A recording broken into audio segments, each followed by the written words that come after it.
everyone wants what's best for their patients. That's why they've come into the health field in the first place.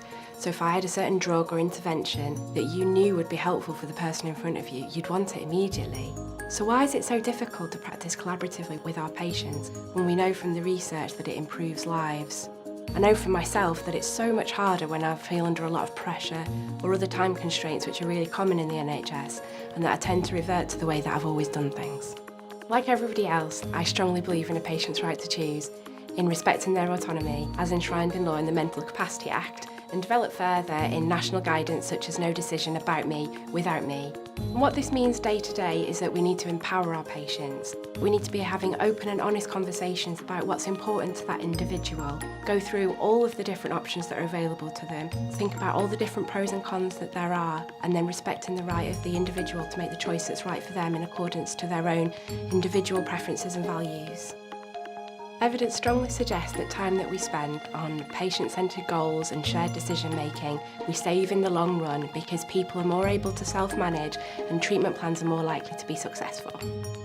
We're all under increased stress. With rising clinical complexity, it can be really hard to bear. Sharing some of this with patients, sharing the risks and the decision-making can be really positive for us as well, as we feel less alone and less likely to burn out. In the scene that follows, we'll see two actors, a patient and a member of staff having a conversation. What you'll notice is that the clinician takes more of a "what can I do for you today" approach, rather than a "what matters to you" approach, and they never really get to understand what the patient came for in the first place.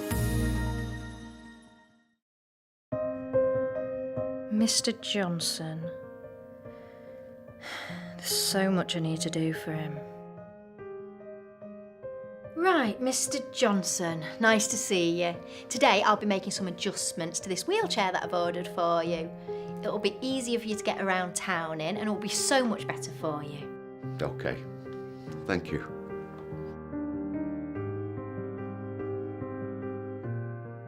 I hate wheelchairs. I really don't want one. This is going to make me feel like an invalid. I'm getting on just fine with my walking frame and can do everything that I want to do with that. I don't actually want to go into town. I haven't done that for 20 years. I just want to be able to get myself to my daughter's house down the road for my Sunday dinner and to the corner shop for my bits and pieces.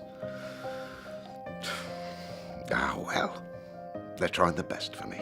I'll not say anything in case she thinks I'm being ungrateful for her help. You're right there? Yeah.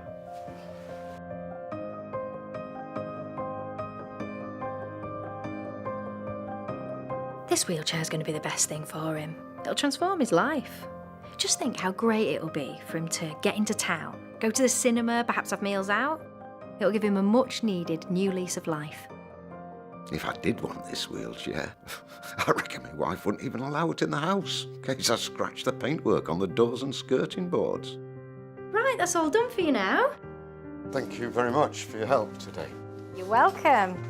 But you can't wait to get yourself out and about now. How exciting. Let me know how you get on. Bye. Hi.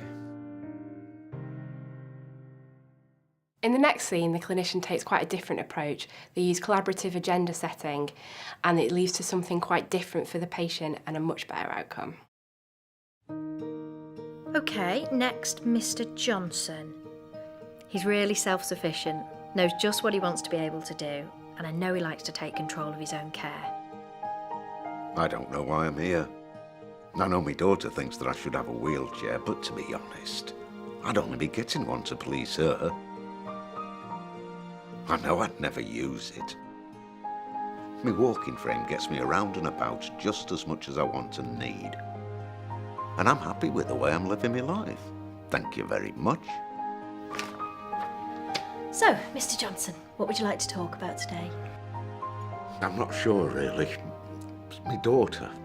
She wants me to have a wheelchair. Sounds like you're not so sure. Okay, we can think about that together. Anything else you'd like to talk about? No, just the chair. Well, this is about your quality of life, so it's important to get it right. What thoughts have you had? I feel like I'm wasting your time. I hate the idea of being in a chair. I can still walk. wouldn't suit me at all being pushed around like that. I know my daughter worries I might have a fall, but that's up to me, right? Sounds like you've really thought this through, which is fantastic. I know your independence is really important to you.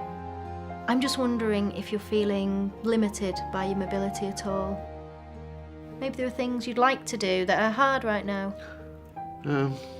Well, yeah. I don't want to go running down into town, but it would be nice to get to the local shop a bit easier. But I mean, what else could I do?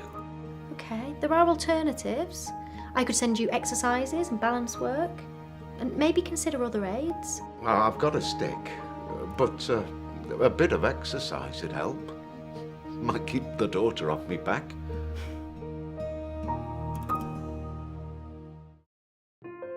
So what next?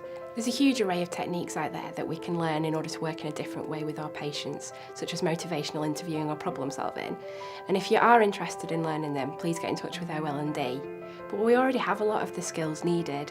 So what can you and your team do differently tomorrow to work in a more collaborative way with your patients?